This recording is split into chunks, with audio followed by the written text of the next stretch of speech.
দুৰ্বন্ধা বানপীড়িতৰ কাষত আপুনি ধুবুৰীৰ পৰা আহি উপস্থিত হৈছে, গতিকে তেওঁলোকক কিছু পৰিমাণৰ সাহায্য আগবঢ়াইছে, বান সাহায্য, কি ক'ব? আমাৰ এতিয়া চৰকাৰ নাই, তথাপি আপোনাৰ মোৰ এটা অভ্যাস যে আমি ইয়ালৈ আহিলে আমাৰ কিছু বস্তু লৈ আহে। এইবাৰ আমাক কংগ্ৰেছৰ ফালৰ পৰা ইয়াত শিৱামণি বৰা আহি পেলাই পাইছোহি, পাই পেলাই আমি আহি তেওঁলোকৰ লগত সহযোগ কৰিছোঁ। এইটো এটা পৰম্পৰা হৈ গৈছে, মানুহে এটা আশা কৰে যে চৰকাৰৰ ফালৰ পৰা কিবা এটা পালো আমি অকণমান দিয়াটো। গতিকে ইয়াত 2100 কিমান ঘৰ মানুহ আপোনাৰ বানপীড়িত আমাৰ চৰকাৰৰ ফালৰ পৰা যিখন তালিকা কৰা গৈছে, আমি গোটেইখিনি মানুহক কংগ্ৰেছৰ ফালৰ পৰা আমাৰ বিধায়ক নুৰুল হুদা ডাঙৰীয়া, শিৱামণি ডাঙৰীয়া ইয়াত আহিছে।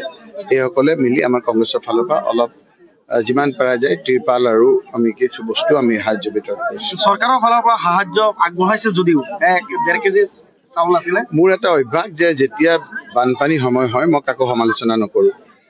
যেতিয়া বানপানী সময় হয়, প্ৰাকৃতিক দুৰ্যোগ হয়, বাঘ আৰু ছাগলী একেলগে থাকে, বাঘে ছাগলীক আক্ৰমণ নকৰে। জন্তুৰ পৰাও আমি বহু শিকিব লাগে। সেইকাৰণে বানপানীটো যাওক, চৰকাৰক কৈছোঁ আপোনালোকৰ দায়িত্বটো পালন কৰিব লাগে।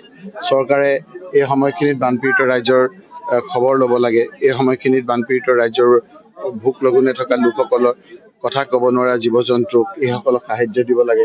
আমাৰ বহুত ঠাই আছে এতিয়াও যিবিলাকত আপোনাৰ মাথাউৰি ভাঙো ভাঙোকে আছে, তাত ইমিডিয়েট এটা মেজাৰ ল'ব লাগে। বহুতৰ আপোনাৰ বানপানীৰ কবলত পৰি দলং ভাঙি গৈছে, সেইবিলাক যাতে আপোনাৰ মেৰামতি ইমিডিয়েটলি কৰিব লাগে। এটা আপোনাৰ অতি সোনকালে, এটা আপোনাৰ দীৰ্ঘম্যাদী। এই কামখিনি কৰাৰ কাৰণে চৰকাৰক অনুৰোধ কৰিছোঁ।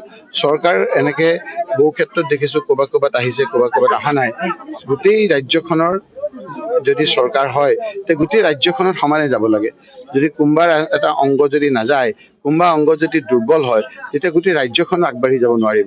গতিকে চৰকাৰক ইংগিতত কৈছোঁ, বানপানীৰ পিছত গোটেই কথাখিনি আমি বিস্তাৰিতভাৱে ক'ম যে সকলো লোকক সমান চকুৰে চাই, সকলো মান মৰ্যাদাৰে দি মানুহক জীয়াই থকাৰ কাৰণে চেষ্টা কৰিবলৈ চৰকাৰৰ এটা কৰ্তব্য, এইখিনি কৰিবৰ কাৰণে অনুৰোধ কৰিছোঁ।